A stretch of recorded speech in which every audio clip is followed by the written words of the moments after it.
welcome to a very special edition of the India Development Debate right here on ET Now. I'm Supriya, Shrinate, and with me in Mumbai is my co-anchor Sandeep, Gurumurthi.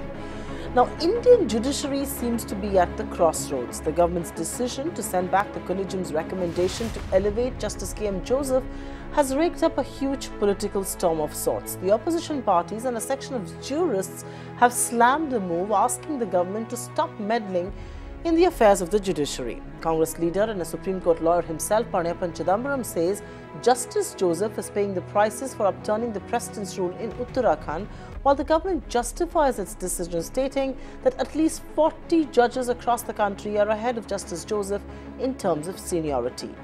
Law Minister Ravi Shankar Prasad has hit back at the Congress, stating that the party has no moral authority to question the judiciary.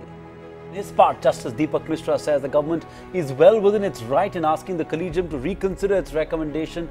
He has also refused to stay the elevation of Indu Malhotra as a Supreme Court judge, saying that it is unthinkable, unimaginable and inconceivable. Interestingly, the Supreme Court Bar Association has also questioned the government's intention in staying Justice Joseph's appointment to the top court. Remember, the collegium had forwarded the names of Justice Joseph and Indu Malhotra for appointment to Supreme Court, but the government cleared only Malhotra's name. The row over judicial appointments, that is the topic of discussion tonight on the India Development Debate. Joining us is a really top-notch panel. On the show this evening, Aman Sinha, spokesperson of the BJP, Amiben Yagnik, spokesperson of the Congress, Yogendriya, the founder of Swaraj India, Dr. Subhash Kashyap, former Secretary General Lok Sabha and a constitutional expert himself, and C. Arima Sundaram, Senior Counsel, Supreme Court. Thank you all so much for taking time out and joining us on the India Development Debate. Arima Sundaram, if I could start off with you first up, by choosing to appoint one and rejecting the other, has the government resorted to making appointment of judges a partisan political affair? You know, this is a very unfortunate time. I say it's unfortunate because we saw that there was so much politicizing over an impeachment issue recently. It was the opposition party trying to politicize and dragging the judiciary into it, which was very unfortunate. It looks like the ruling party says, oh my God, I can't be left behind. I should politicize judiciary even more than what the Congress has. And what is very clear today is that the government has very clearly made it known that their own personal preferences will prevail about who's to be appointed to the judiciary, which makes it most unfortunate since we have rendered it not the idea of independence of the judiciary or the separation of powers. It's one thing for the opposition to have behaved the way they did, which was in fact deprecated by everybody in that impeachment motion. And this very same government turned around and accused them of politicizing and dragging judiciary into these kind of controversies. I ask myself, what is this government doing? And this is the ruling party. If the ruling party will drag the judiciary into such politics, I'm afraid they had no business criticizing the Congress earlier for what the Congress party had done, which was, let me tell you, was also highly to be deprecated. Oh, absolutely. And I don't think there are two ways about what you've just said. I think both sides of the political spectrum need to be blamed for meddling in the affairs of the judiciary and questioning its independence and doing things that's going to hurt the credibility. But I want to take a question to Mr. Subhash Kashyap. And sir, was Justice Joseph, like the Congress alleges, really being punished for his adverse ruling as the Uttarakhand Chief Justice in 2016, which really enabled the return of Harish Rawat as the State Chief Minister? That's the allegation that the Congress party has raised, because, I mean, we're going to talk about seniority and everything next. They believe that the biggest reason that worked against him was that he gave an adverse ruling.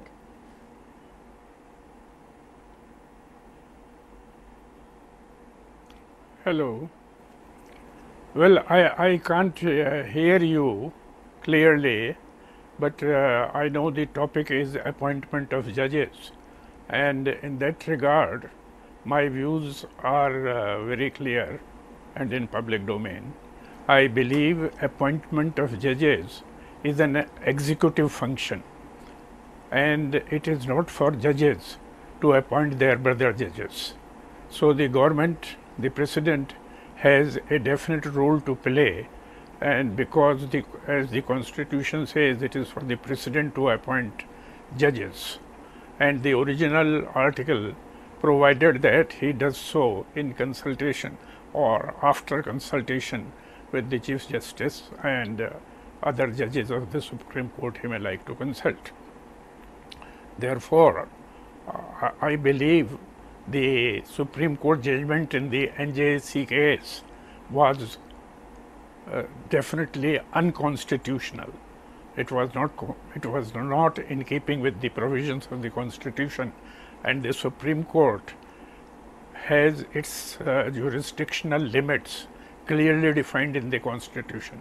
It cannot make law, it has no constituent power, and it cannot appoint judges, because nowhere in the world judges appoint themselves. Okay. Appoint their brother judges themselves. Okay. This is the only country. Okay. Yeah. Okay, so Subhash Kashyap, they're making a strong point that nowhere in the world do judges appoint themselves. So in a sense, the process itself is vitiated. Aman Sinha, let me start off with you. And it's a very simple, straightforward question. I've got the explanation from the government. I heard the comments of the law minister. But would you not concede that this, more than anything else, sends a message? Forget about Justice Joseph. This, in a sense, sends a message to all judges in the country that if you don't toe the government line, then this is how you're going to be penalized. That when your turn comes for promotion to Supreme Court, you will not be considered. Is this the signal? Don't you think this is the signal that this move is going to send to judges across the country? No, Sandeep, in my opinion, that would not be a correct reading of the situation. The collegium in this case has sent 2 recommendations, and one of them has already been accepted. I believe Senior Advocate Indu Malhotra is going to be sworn in as a Supreme Court judge pretty soon. As far as the case of Mr. Justice K.M. Joseph was concerned, since he is 42 in the list of inter se seniority of all India judges, and Kerala already has adequate representation and very eminent representation, both in Supreme Court and also as Chief Justices of various other High Courts, perhaps it was felt that it's a time to give representation to other High Courts. And let me point out, Sandeep, that there are large number of about 10-11 High Courts which have no representation in the Supreme Court as of now, which includes, biggest states like Rajasthan, like, Kolkata High Court, Jharkhand High Court. So there are large number of High Courts who have no representation at this point in time.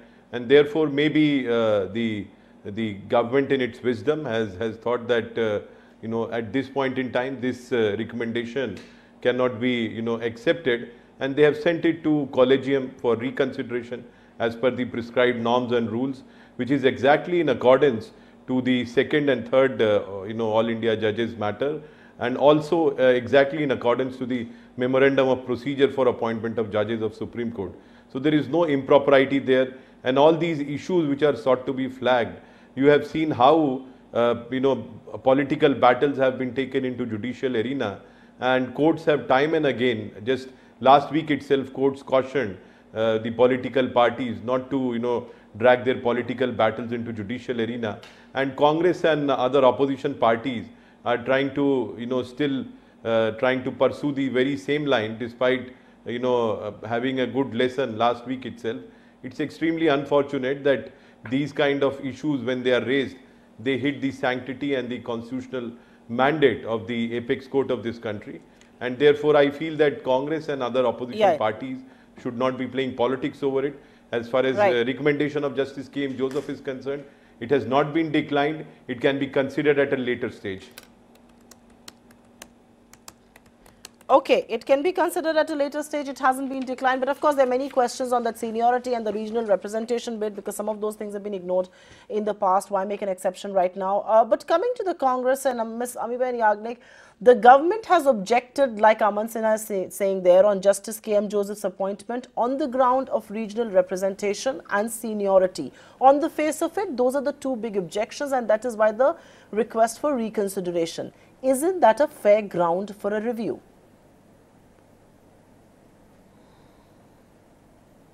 No, I think I heard the BJP spokesperson mentioning quite a few things, but I think these are the reasons. I don't know whether I couldn't find those reasons so elaborate by the government, but the government has sent a very strong message that it is we who decide what is to be heard. We do not listen to what the collegium recommends, and that is what they have put their foot down. But it has a very strong message across to the country, because if the government feels that if they can put everything on the opposition parties, I think the government needs to have a relook at its own way, the way it is behaving, and reasons can be given. Just as Aman Sinha said that the last week only the Honorable Apex Court had given observation that political parties indulge into PIL, but I think he has not looked at who filed the PIL. BJP and RSS representative, member of their party, filed the PIL in the Judge Loya case in the Maharashtra court, and I think there is I think he should do his homework first before he comes and makes these kind of statements. But coming back to the point, there is no politicizing in this matter by the opposition parties. The opposition parties only pointed out that, well, if the head of the institution, and as far as the whether Judge is Loya indulging, matter is has some kind of aspersion, has to are come very out. Clear. They are scathing indictment of petitioners and those who were appearing in that matter. Aman Sinha, let her complete a point. We'll come to you. Misquote. Aman Sinha will come to you. Let her complete a point quickly. I need to go to Yogendra Yadav, who's waiting patiently. But she very cannot quickly, be putting words in my mouth. Okay, fair enough. Okay, point taken. Point taken. Yes. Amiben Yagnik, Yes. please complete your point. I need to go to Yogendra Yadav. Yeah, and so coming to the constructive role of the opposition, I think the opposition has just pointed out and just taken a remedial position as far as the constitution has given the right to them for impeachment. We may not go into that, but there is no comparisons between these two. But what has happened today, the government has sent a very strong message that we only follow what we feel like doing, and we may not follow what the collegium says, and then they have n number of reasons to give, whether they are on regional representation basis, but the government doesn't say that almost about 1/3 of the vacancies are not being filled by the present government. The litigants are suffering, and you see the High Court vacancies, the Honorable Apex Court vacancies, the government is totally silent on that. Okay, I take that point, Amiben Yagnik. Yogendra Yadav, at the end of the day, the fact of the matter is now politics is being played front and center when it comes to the judiciary, and there is no running away from it, right? And isn't it a pity, on the one hand, you've seen attempts by both ends of the political spectrum, what many would argue at intimidating the judiciary, like Arima Sundaram pointed out at the start of the show. First, the opposition sends the signal that, oh, because you don't come out with a favourable verdict, we're going to move an impeachment motion against none other than the Chief Justice of India in an unprecedented move. And now you have a government blocking the appointment of a Chief Justice, giving rules that have been completely blatantly disregarded in the past, and blocking the promotion of a judge as a Supreme Court judge just because of a apparently unfavorable verdict in another case. So what is the signal that is being sent out by the political class? I find this attempt at balancing somewhat strange because attempt by a ruling party with this kind of record to intimidate the judiciary, and attempt by opposition with the leading party having 44 seats in the parliament are two entirely different things. I'm surprised that you can equate them.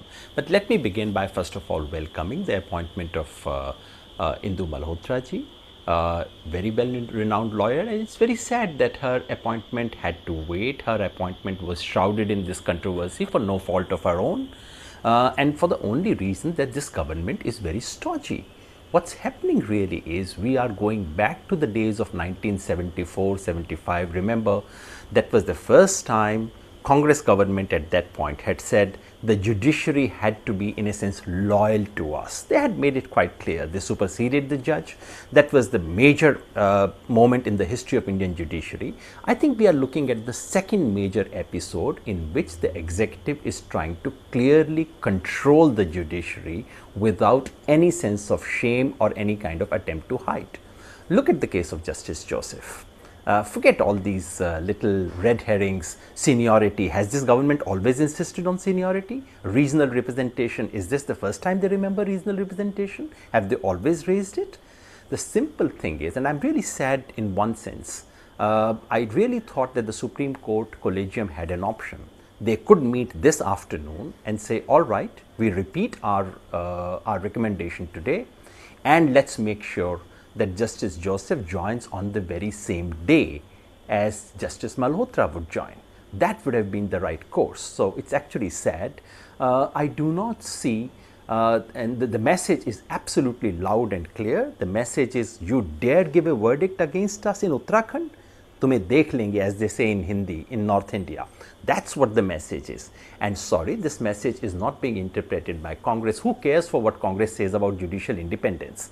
This is being said by Justice Chalmeshwar, number 2 in the current Supreme Court, unless my friends here believe that he is also trying to politicize the issue. This issue, I believe, has been raised by the top 4 judges who have demanded a meeting of the entire court. So let's not only talk about political parties and what they say. And let us also not forget that Justice Joseph's case is not a case in isolation. It's not that suddenly in one case there happens to be a difference. Please remember, there have been 4 such cases in the recent past. Even as we speak, Justice Ramendra Jain, whose recommendation has been made twice by the Supreme Court collegium, which leaves the government with no legal option right now. Even then, he has not been appointed a proper judge. He's just been given an extension as an additional judge. Isn't that a flagrant violation of the Supreme Court? Why is that not coming up for contempt? I'm surprised at this. In the case of Gopala Subramaniam, something very unsavory took place. In the case of Justice Jayant Patel, we saw something of this kind. And 2 judges who the Supreme Court collegium wanted transferred have not been transferred against the desire and against the demand of the Supreme Court collegium. So, my friends, this is not the only isolated case. Let's not look at it in isolation. And please do remember that the issue of memorandum of procedure is still lying. The government is not taking a line even on that. So, we are looking at a large scale attempt at the judicial, at the executive, as I said, for the second time in the history of India, for the executive to control the judiciary. Right. I'll go across to Arima Sundaram on this, and this particular thing, you know, being quoted by the government is seniority and regional representation, but the reality is that the judicial appointment norms also very categorically states that merit is the predominant consideration for recommending a name for appointment as a Supreme Court judge. Even in the past, you know, regional representation and seniority has been done away with, and we will discuss that in more detail, but the fact is that it should be merit. It has been merit in the past. On what ground? And is this a very weak ground, a very weak argument that the government is raising for reconsideration? Of course it is merit. What else is it? These are people who are deciding what the law is in India. Article 141 of the Constitution says the law declared by the Supreme Court is the law of the land. It has to be merit. Since when are we going to think about saying so-and-so has no merit, but since he's very senior, we shall elevate him to the Supreme Court. So-and-so has no merit, but in as much as he's a person who has been a Chief Justice longer, we will elevate him to the Supreme Court. This is completely wrong. And I dread the day when these are the factors. It has never been a factor. In fact, the very reason why this has been thrown as a factor, I fail to understand. Justice Krishna Iyer was a very junior judge. He wasn't even a Chief Justice. We've had judges who have come from number 4 and number 5 in the High Court directly to the Supreme Court, who have been great judges. I mean, we have had Justice Kapadia, who's been Chief Justice of India, who was the junior most Chief Justice in India at that time. We've had Justice Sadashivan. I'm not going into details, but this is not something which has been followed. Even today in the Supreme Court, you have states which have 3 judges from each of those states. So number of judges also is not really the issue. What is the issue is a much deeper mallet. And that deeper malaise, which is what is worrying me, is look at what the government is doing now. In order to exert pressure over the judiciary, in order to avoid giving the judiciary its independence it requires, they've been sitting on this MOP, the Memorandum of Procedure, which has been sat on for such a long time, for over a year, because of which elevations are not coming in. Judges are not being appointed. By not appointing judges, is it that the executive there feels that there are less people to look into their actions, to see into the correctness of the actions? And what is most worrying is, it is open talk among all lawyers. Let me tell you, open talk among all lawyers. Some lawyer, I remember, soon after the judgment came in the Uttarakhand matter, actually joked and said, oh, this is the end of Justice Joseph ever coming to Supreme Court. If that is the view of members of the bar, who are all there, I think it is very worrying, and I think it's a far deeper issue, and we must be alive to the fact that this hits at the very basis of a democracy, which is the separation of powers, which is the independence of the judiciary. And you know, I was a person who was against the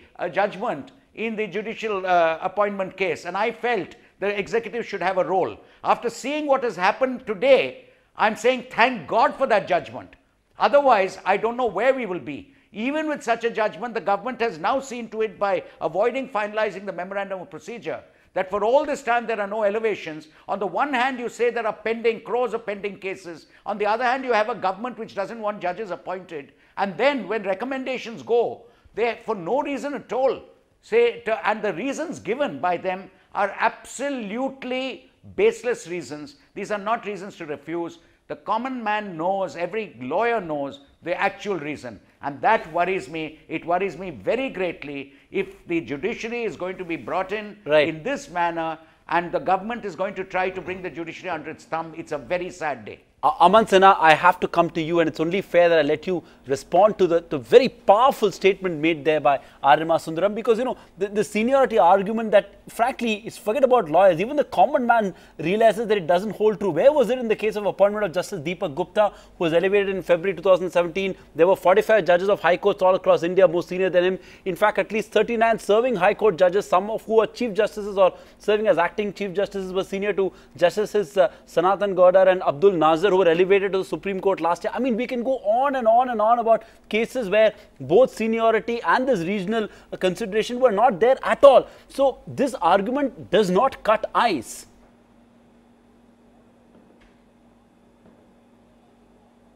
No, in fact, these are not arguments coming from the executive side. This is what has been laid down by the Supreme Court time and again in All India Judges case, second and third judges case. Now, Mr. Aryaman Sundaram may have made a powerful statement, but it was factually incorrect on several counts. The fact of the matter is that the maximum number of judges to the High Courts have been appointed during the tenure of this government. The maximum number of judges to High Court as well as Supreme Court. So therefore, the argument falls flat on face of it. However, the fact of the matter remains that Supreme Court is one of the apex institutions of the country.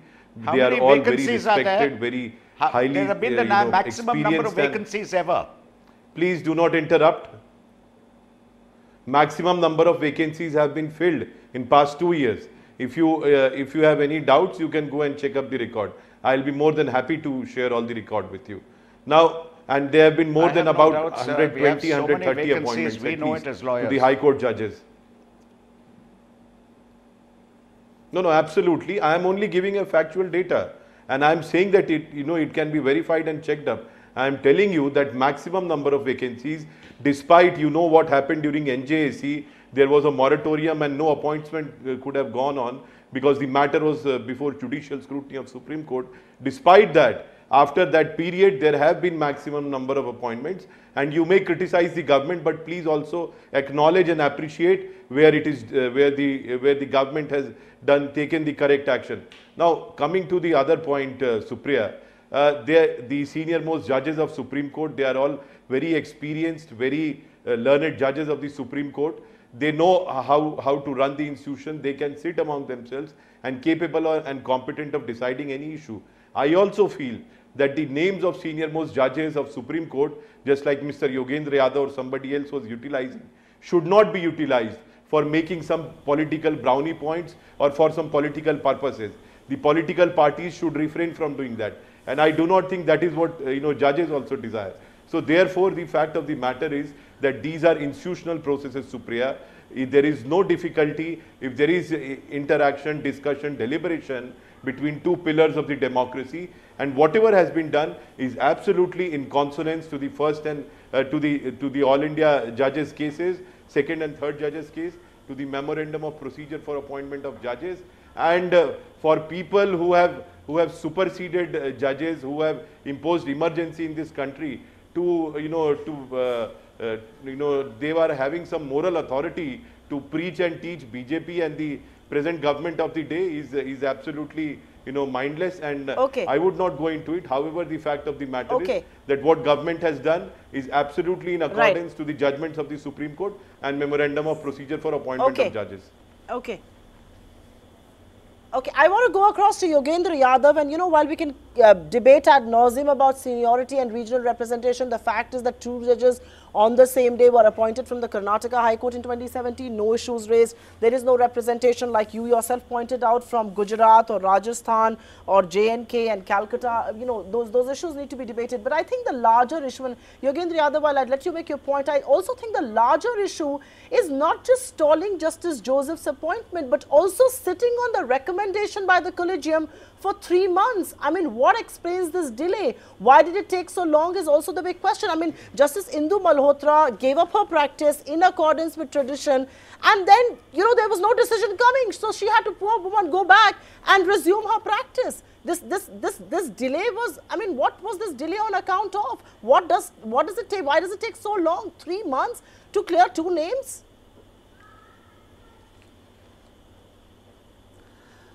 Ideally, the government's representative should be saying what was in government's mind. From outside, it looks quite clear. It looks simply a case of trying to pressurize the Supreme Court into saying, please withdraw this particular nomination. Justice Joseph, we are not going to appoint, no matter what you do, you withdraw the nomination. When that doesn't happen, when the collegium, given the way collegium is today, independent collegium, was not going to do so, then they try and push one of those cases. And I'm very sad that they managed to separate the two, which is unprecedented.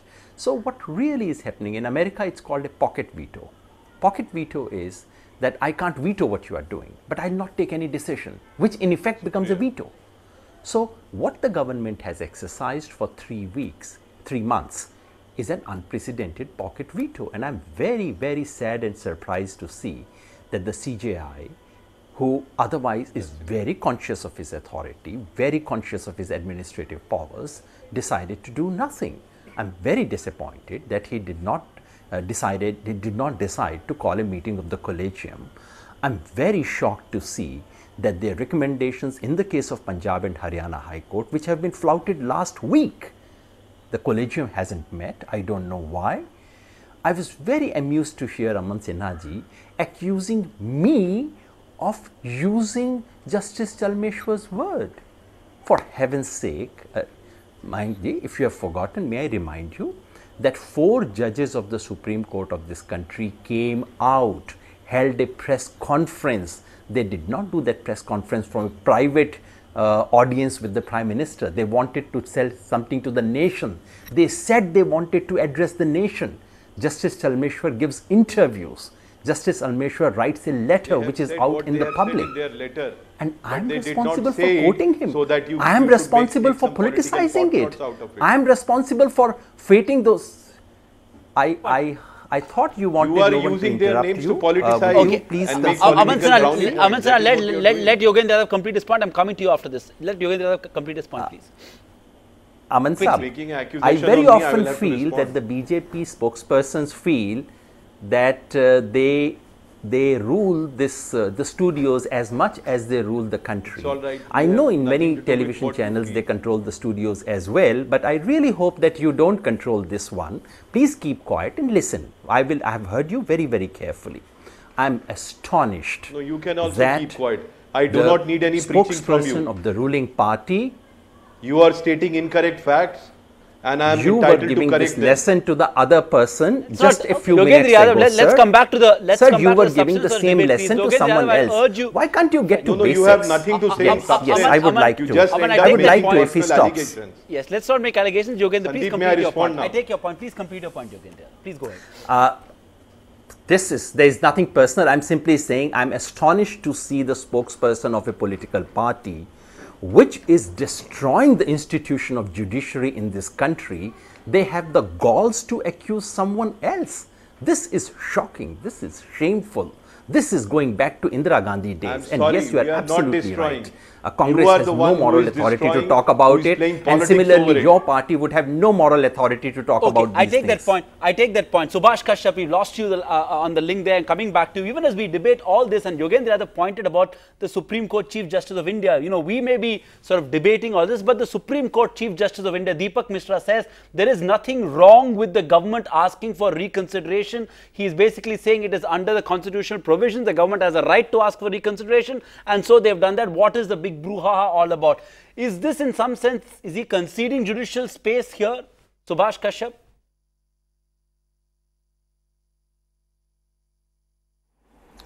Well, as I said at the beginning, I have strong views in the matter.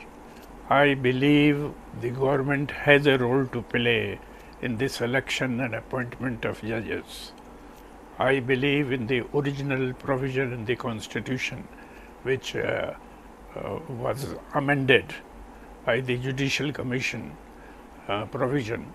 I think that was the right thing to do.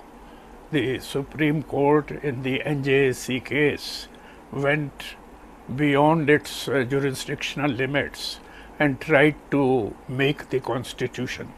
The Supreme Court has no constituent powers, no lawmaking powers, and therefore, when it decided to revert to the collegium system, I think it was an unconstitutional act on the part of the Supreme Court, and the President is not bound to accept unconstitutional judgments. Okay.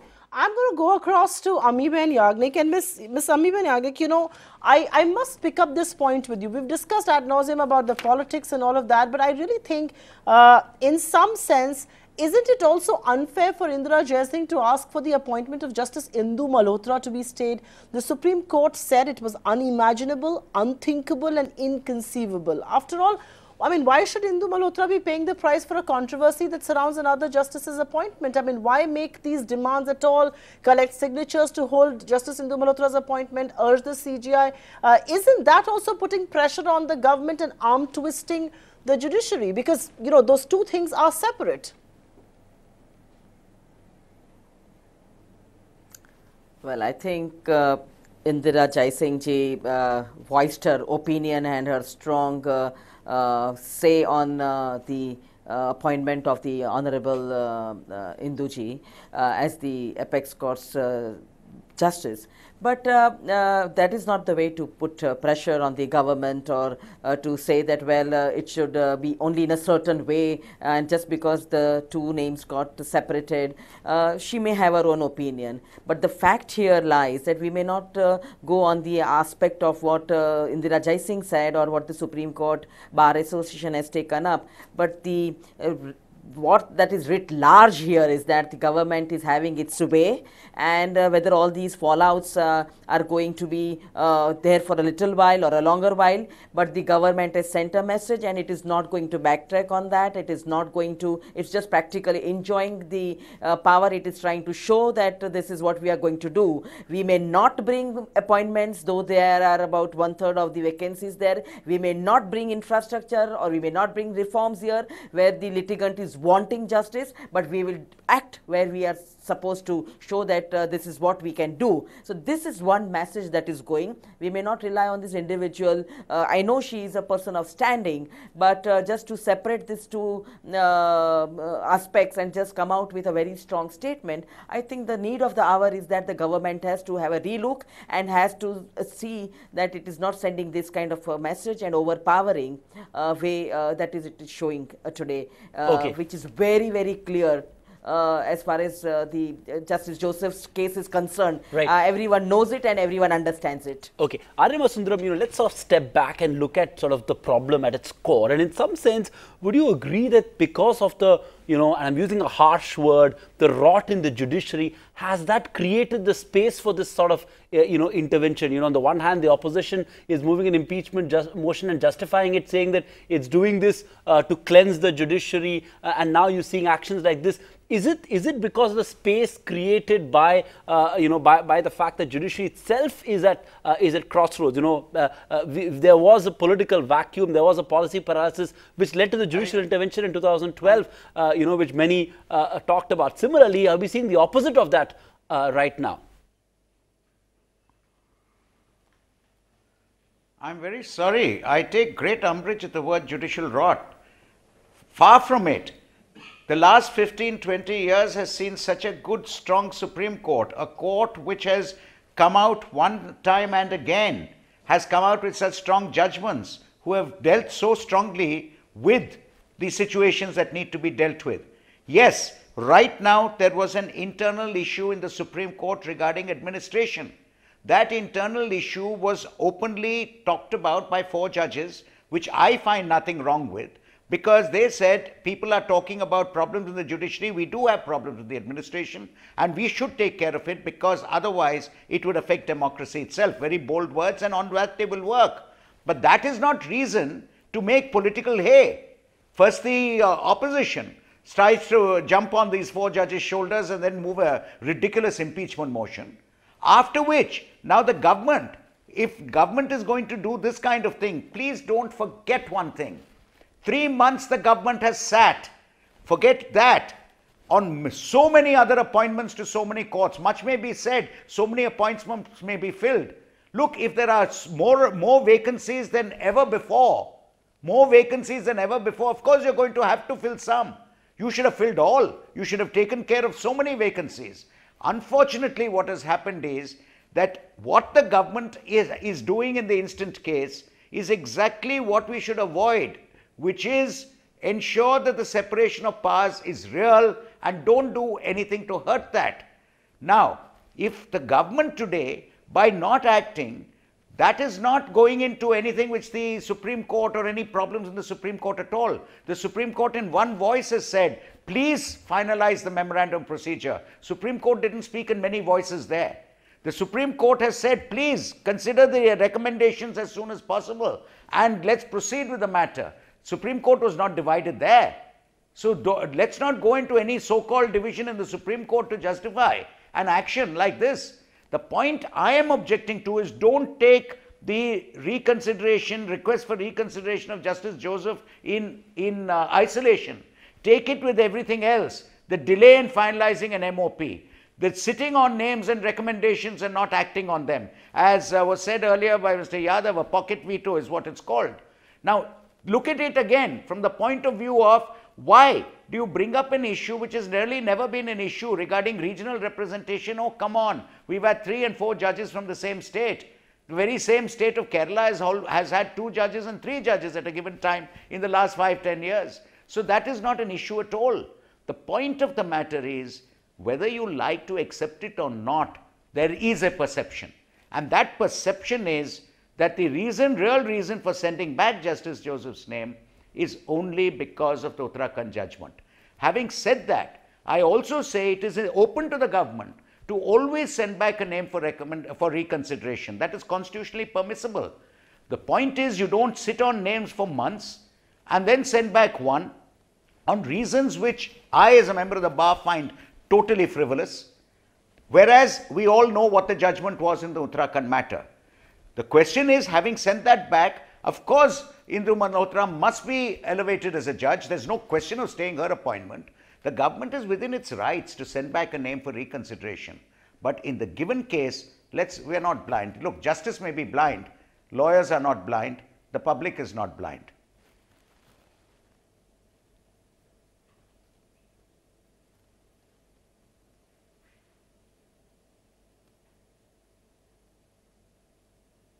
It's a fair point there, Arima Sundaram. I take that point there. And before I come to you, Aman Sinha, I think let's look at solutions as well. I mean, I think in this debate, we make an endeavor to look at what more needs to be done and sort of, take this debate, take this controversy in some sense forward. How can we move on from here? So, Yogendra Yadav, to you first. One, does this put the spotlight once again on the process of appointment of judges? I mean, are we going to go back to the debate on the NJAC, the need or the lack of one for NJAC? Arima Sundaram made this point earlier, saying that he earlier felt that there was, he was not in favor of the judgment, but now, in light of what has happened, he feels probably it was the right thing to have done. Is this going to put the spotlight again on the role, to review the process of appointment of judges into positions of authority? Look, today is not the occasion to revisit that judgment. It was a major judgment, has been thought about, has been written about. Today, the important thing is, how does that judgment now get implemented? If this government wants a review, the right thing would be to go to the constitutional bench, ask for a re-review of the judgment. But I heard Mr. Subhash Kashyap, who often anticipates what the BJP is going to say tomorrow, say something very, very dangerous. I'm surprised that everyone on the panel missed it. He said the President of India is not bound by such an unconstitutional judgment of the Supreme Court.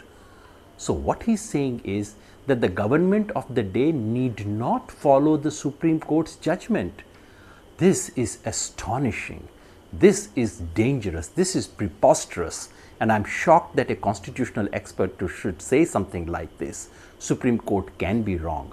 It may go wrong. But you go back to the Supreme Court, you say change your judgment. In any case, what we are talking about today is not about revisiting those things. What we are talking about is implementing it. And the first onus, first of all, is on the CJI, who's very conscious of his authority and power. This is the moment, this could have been the moment for him to assert it, to say, no, you cannot play with the recommendations of collegium. Yes, you have the right to ask for one re-look, and we do it this afternoon. Thank you very much. That would have sent the right signal. That would have sent the signals of judicial independence. But please remember, let us not discuss even this case. Let us not discuss even judicial appointment in isolation. We've had 4 major things in the recent past. There was the Lucknow Medical College case, an extraordinary judgment of the Supreme CJI judging the case in his own case, making a judgment. We have had Justice Loya's case, another extraordinary judgment about which I think future history will write a lot. And then we have had the judicial appointment case, and there is the petition of impeachment. Put all of them together. What we are looking at is a crisis of higher judiciary of the kind that this country has not witnessed in the last 40 years. This is the moment for someone in the Supreme Court, someone in the judiciary, not to assert their legal powers. Please remember, it's the moral authority that constitutes. And no matter what the great quality of the judges we have, in the last few months, this court has diminished its moral authority. Someone needs to recover it. Unless that is done, the impression that goes around is, it could be a wrong impression, but the impression is that the government, while it controls everything else, it also controls the media and possibly also the judiciary. That's a dangerous impression in a democracy. I would want the Supreme Court to remove such an impression from everyone's mind. Yes. May I respond now? All right. Okay. Very quickly, Aman Sinha, I'd like you to respond, because I also want a response from Subhash Kashyap, who had made that point on which Yogendra Yadav was responding. Okay, Aman Sinha, go ahead very quickly, please. No, Mr. Supriya, Mr. Yogendra Yadav has spoken twice, even before I could get an opportunity to respond. He's been just reading demons. He's been creating, panic. I don't know for what reason. He's trying to, precipitate some crisis where none exists. Mr. Yogendra Yadav, he is accusing others of, politicizing the issue. It was Mr. Yadav who was taking names of the judges. I have not taken one name. He has been taking name of XYZ judges, trying to, score his political points, and he's trying to accuse others of politicizing the issue. The fact of the matter remains, Supriya, that what government has done is exactly in accordance to Memorandum of Procedure for Appointments. Government was well within its rights. This is what has been, stated today in open court by CJI also. And these are institutional processes.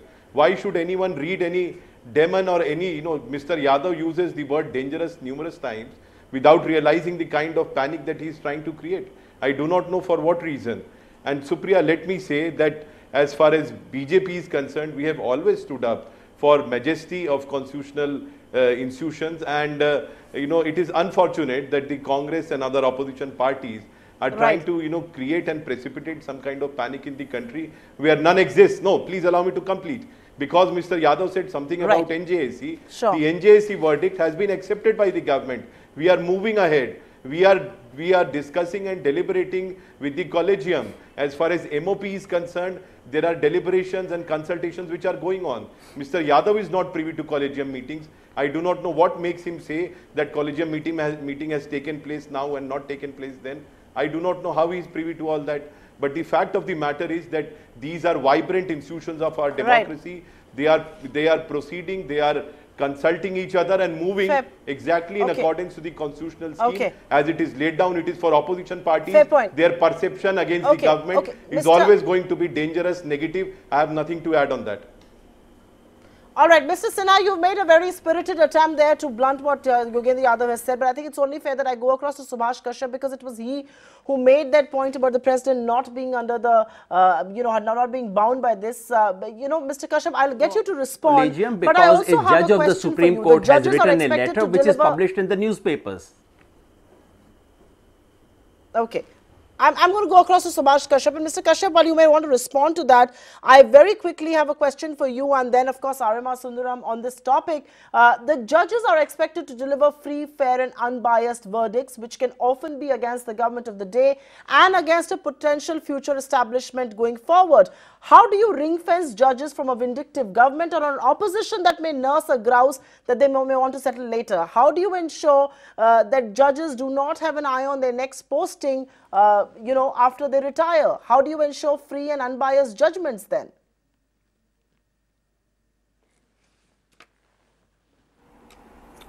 Well, if you look at the recommendations of the Venkatachalaya Commission, the Commission had very strongly recommended that while the retirement age of judges can be increased, after retirement they should have no paid appointments, absolutely no jobs, paid jobs to be accepted by the judges after retirement. That I think that would have been a very salutary provision to make, because we know what happens after retirement and the money that they earn in various ways, which is much more than they ever got as legitimate salary and perks while in office. So I think something should be done about that.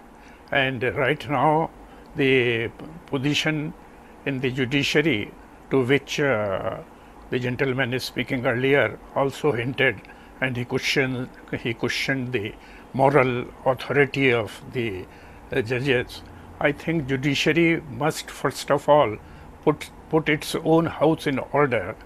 It seems right now that of the collegium about which we talk so much, the Chief Justice, I do not know how much faith it has in the other senior most members of the collegium, and to what extent the senior most members of the collegium have faith in the Chief Justice. Okay, fair enough. The highest priority has to be given by the judiciary to put its own house in order. Okay, I take that point. I'm really running out of time. Arima Sundar, I'm going to let you have the last word. You know, this comes in the backdrop of an impeachment motion against the Chief Justice of India. This comes against the backdrop of 4 judges doing an unprecedented press conference saying that, there is a crisis in judiciary.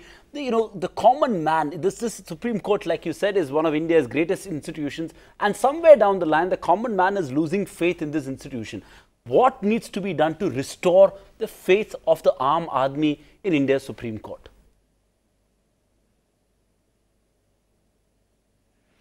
You talk about the common man losing faith in the institution. I'm sorry, but the common man, the only institution he has faith in is the judiciary. The judiciary may have hiccups within its administration. It should take care of that within the administration itself. The problem is the political parties then try to make capital out of that. They politicize issues. Like I said, even if impeachment is a political process, unfortunately it was made into a politicized process. This is the basic problem which we are facing here. And that's why I'm saying somewhere along the way, are we not realizing that we are hitting at the very basis of democracy, which is the separation of powers, which is the independence of the judiciary? When I hear Mr. Kashyap talk, I suddenly wonder whether, if it continues the way it is and the way that he feels it should, whether we are really furthering the cause of independence of the judiciary and separation of powers. And as a constitutional expert, he'll be the first to tell you that the very foundation of a democracy, the very basis of a democracy, the very basic structure of a democracy is the separation of powers, and the very basis of our constitution, the very foundation of our constitution is democracy. Oh, absolutely. And I don't think you can put it in a better way, but I'm completely out of time here. I can't thank this wonderful panel of R.S. Sundaram, Subhash Kashyap, Aman Sinha, Amibeni Yagnik, and of course, Yogendra Yadav for joining in with your perspective and helping us put a separate narrative against the noise around the controversy, because that somewhere ignores the crying need for justice. 2.6 crore pending cases, India can't afford that. But what India can also not afford is a partisan attitude on the appointment of judges, a partisan warfare on the two sides of the political spectrum on India's judiciary, because that is going to damage credibility and will hurt faith of the common man. Keep the politics out of the judiciary. Time out on this edition of the India Development Debate. News and updates continue right here on ET Now.